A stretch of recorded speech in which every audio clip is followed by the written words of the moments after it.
Neutraliser les émotions toxiques qui nous polluent passe aussi par la faculté de s'ancrer dans le présent. Combien de minutes par jour sommes-nous véritablement ancrés dans le moment présent? Combien d'heures par jour passons-nous à ressasser le passé et à anticiper le futur? Lorsque notre esprit est focalisé sur le passé, on dit qu'il est en rétention. Lorsqu'il est focalisé sur le futur, on parle de protension.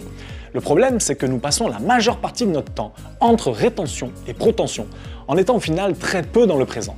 Or, cette oscillation permanente est génératrice de toxines émotionnelles car elle crée de la confusion, du regret, de l'anxiété et du stress.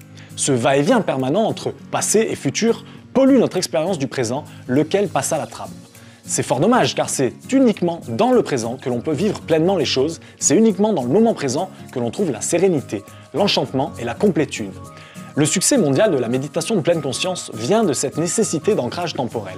Cette pratique méditative ancestrale a été démocratisée par Jon Kabat-Zinn en 1979 dans son programme de réduction du stress basé sur la pleine conscience. Cette technique agit directement sur le réseau du mode par défaut, la zone du cerveau responsable de notre oscillation mentale entre passé et futur. Lorsque l'activité de cette zone diminue, notre attention cesse d'aller de pensée en pensée et on est également moins sujet aux ruminations sur la représentation de soi. On a aussi pu observer que chez les personnes qui pratiquent régulièrement cette technique, l'amygdale est moins volumineuse. Or, on sait que cette région cérébrale est très impliquée dans les réactions de stress, de peur et d'anxiété. C'est pour toutes ces raisons que l'ancrage dans le présent s'avère être une stratégie efficace de détox émotionnel.